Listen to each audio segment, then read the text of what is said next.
Hi guys, I'm Adam. And this is Jamie for RC Logger. Today we have a really cool announcement. We're actually introducing a new firmware version for the NovaX 350. It's firmware version 1.5 and it's got some really amazing features and enhancements that we're bringing to you. So we're pretty excited to talk about them today. I think what we'll do is we'll start off by basically explaining the new features, and then we'll go into some more detail. The features can be controlled via the iControl app. They can be toggled on and off, and they can be adjusted accordingly. First and foremost is the new speed guided flying feature. It essentially replaces aerial photography mode while you're using GPS position hold. This particular type of feature enables the NovaX to be controlled by GPS not only when it's flying and holding itself still, but when it's actually going forwards, left or right as well, which is really cool. Yep. So we put a lot of mustard behind that to make it work right. Absolutely. And we're really excited, and it works beautifully. Let's see, the other thing is the, let's see, what do we have? We have the geofencing, yep. Mm-hmm. So now we can have a containment area for the Nova. We also have a height fence, which is also important, so you can't fly out of the height fence. And then we have some new tweaks and stuff that we've done to the return to home cycle as well. Again, all these functions and features can be controlled via the iControl app. Jamie's going to take a couple minutes and explain that to you now. All right, so here we've got our iControl app open, and we're going to look at the new flight control settings for version 1.5 on the NovaX 350. Show you the new features that we have to offer. If you go into your flight control section, then what you'll have up top is you'll actually have the flight banks, which is something that you might already be familiar with because it's been on previous versions. If you're not, then you can take a look at our app video, description video that will give you more, and you can find details on that below. So, but here we're going to look at some of the new features. You see that there's a return to home setting now and also a Geofence setting. And so we're going to go into these and show you what they do and how they function. So first, let's look at the return to home setting.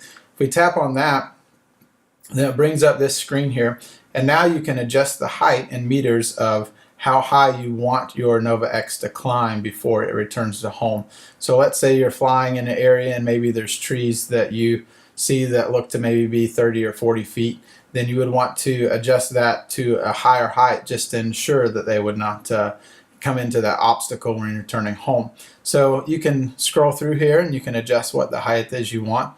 Let's say 15 meters, which would be roughly 45 feet. And also too, at the bottom, then there's these new settings. There's keep current heading, which means when it returns home, then it will, whatever position it is in relation to you, then it will just stay in that. But also now you can change it to head facing away, which means it will actually turn away from you and return to home, turned away from its original takeoff location. And then there's also head facing towards, which means the unit will turn towards the home location and return at that. So you can set those. Right now we have it set to 15 meters and we have it set to head facing towards. And all we have to do is hit upload, and it will give us a return to height feature has been successfully uploaded. So you know everything is set and you're good to go. The next thing is the Geofence setting, which is below, which you can adjust the height and distance there. So we're going to click on that. And here you have being able to enable and disable the height fence and also the distance fence. So right now they're both off, which means there is no set fence for the distance or for the height, but you can turn those on. You can choose each one individually or have them both on. And here you can see height in meters, 20 meters. This means that the unit will climb up to 20 meters and will stop at that point. It cannot go above that point. And then the same with distance. You can set and adjust here. Right now it's set to 50 meters, which is roughly 150 feet. And the same thing, you can, when you fly out, then when you reach 150 feet away from the original takeoff point, then it will stop and it will not go past that point. So these are really nice if you're flying in an area where maybe there is some things that you want to make sure that you're not going to run into, then you can set these up. Also too, if you're a first-time flyer, then you want to just make sure the unit doesn't get too far away from you, then you can set these things. And again, all you have to do is hit upload, and it will say that it has successfully set these settings and you are ready to go. So those are the new features. They're really nice. They're really nicely implemented. Also too, as Adam mentioned, then we have a new aerial photography setting bank and it's a speed guided flying mode, and it just really levels everything out and makes it a much more smoother experience for flying when you're trying to shoot video. So that pretty much covers it. We're going to go back to our main screen, and that's everything in version 1.5. Okay, so one of the first things we want to talk about is the new speed-guided flying feature that's implemented on the NovaX. Essentially, speed-guided flying is only active in GPS position hold mode.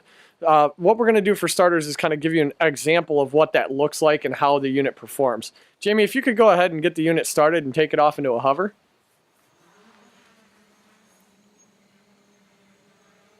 Very good. So right now the unit itself is locked into GPS position hold mode. Why don't you go ahead and climb up a little bit more, Jamie? Awesome. Okay, so with speed guided flying, essentially the unit, when he goes forward, is going to tip a little bit, but then it's going to kind of level itself out. So Jamie, if you want to just fly like a couple circuits for us with full forward elevator, and people can kind of see what that looks like. The unit itself is maintaining a constant speed the entire time. Essentially, GPS is flying the unit while it's moving. The real nice feature about this, even though we don't have the camera and the gimbal on, is when you're shooting aerial video content, you get a nice, solid, constant line versus something that's herky and jerky. That's pretty good, Jamie. Could you bring it back and put it into a hover for us again? Awesome. So the nice feature about this, the speed-guided flying, essentially, is that constant speed. Now, one of the things you'll notice, Jamie, if you could just put it into altitude height hold mode. Now, speed guided flying is only active in GPS mode. So in altitude height hold mode, you'll notice that if Jamie's flying around, the unit's faster. It's not super fast, but it's faster. In this case, the unit itself isn't relying on GPS to drive it. It's actually relying on the accelerometers and the gyro to fly it around. So I just wanted to point that out so you guys could physically see the difference in speed. Jamie, if you could just bring it back into a hover and put it back into GPS mode. Perfect. So essentially, those are the two big differences. Again, speed-guided flying is only active in GPS position hold. It's not active in altitude height hold or normal flight mode as well. So keep that in mind. When you're shooting aerial, the best thing to do is to shoot it in GPS position hold. Okay, so the next feature we want to talk about is the Geofence feature. Geofence is only enabled while in GPS mode using the speed-guided flying bank position. Essentially, a fence is created in a circumference around the takeoff point of the NovaX. In this case, I've established a 6-meter geofence from the takeoff point where Jamie is currently. Jamie, if you could go ahead and start the motors and come into a hover.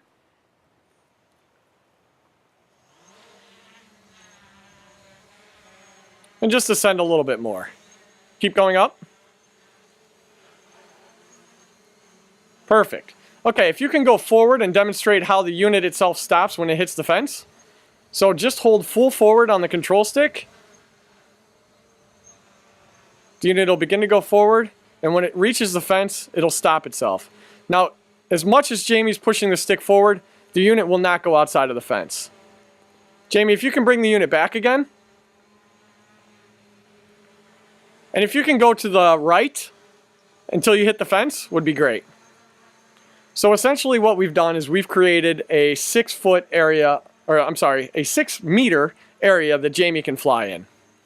Now, Jamie, let's show them what happens when you turn the speed-guided flying bank off and go into the sport bank.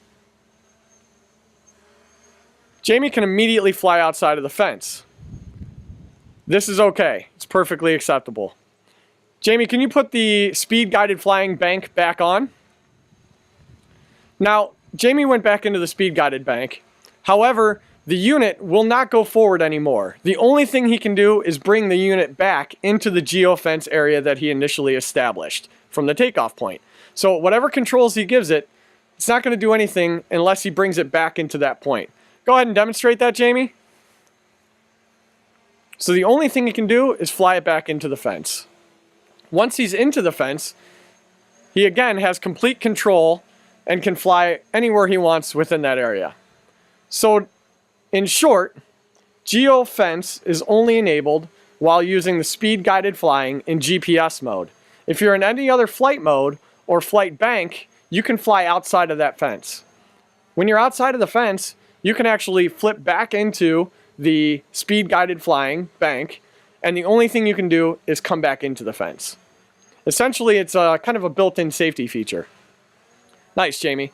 Now, one of the things also is the two fences are actually independent of each other. For example, I've only turned on the Geofence from a distance standpoint, but I haven't turned the height fence on yet. Jamie, you can demonstrate by climbing up. There's no restriction. Jamie can go as high as he wants, and it will still stay in that column, no matter how high he is. Just go ahead and bring it back down. Perfect. And if you want to come in for a landing, that would be great. So essentially, that's Geofence in a nutshell. When we come back, we're going to talk about the height fence and how it functions as well. Okay, the next feature we want to talk about is the height fence feature. The height fence feature works in conjunction with the Geofence feature, or they can work completely independent of each other. In this particular situation, we have the Geofence set to a 6-meter circumference, and we have the height fence set to 6 meters high. The fences contain the Nova when they're in GPS mode using the speed guided bank. Essentially, that's the mode Jamie's in. Jamie, if you could take off and just go to full throttle and hold it there. So what you'll notice is the Nova will take off, it'll start to climb up, and it'll hit the top of the height fence ceiling.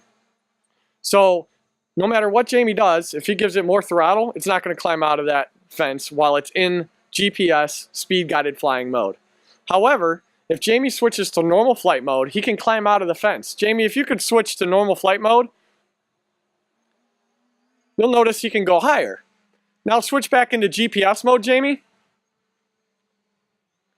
The Nova itself will realize that it's out of the fence, and it'll drop itself back down to the top of the height fence automatically.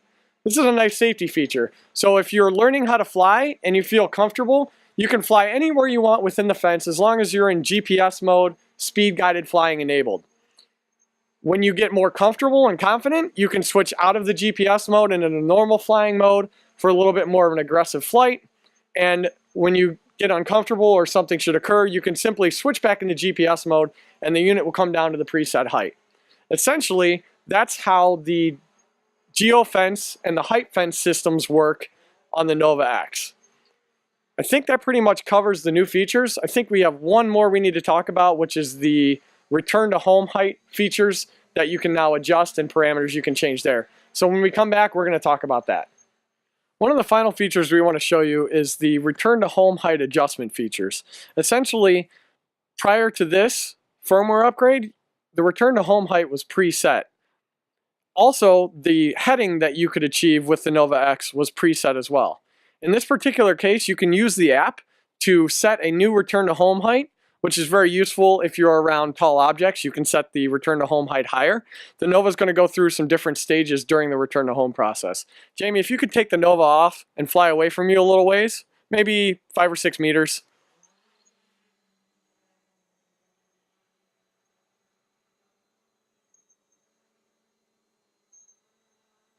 Perfect. Okay, when Jamie flips the return to home switch, we have it set now to where the heading will actually turn and face him. It will climb, it will come back over the takeoff point, and it'll go into a landing. If you want to trigger return to home, Jamie, that'd be great. So the first thing you'll notice is because we selected the heading to face towards him, the Nova does a 360. It's climbing to the preset height. Once it establishes that height, it's going to fly to the takeoff point and hold there again. Once it holds there, it's going to begin its descent. It has a 2-stage descent. The first stage is kind of quick. Once it gets down to 8 meters, it slows itself down. If you're using retractable gear, it will automatically drop the retractable gear down at the 8-meter mark. Once the unit lands, it shuts itself off. So essentially, that pretty much wraps up all the new and unique features of firmware version 1.5. If you guys have any questions, you can always find us at support@rclogger.com. I'm Adam. Jamie's a pilot. Thanks so much for watching.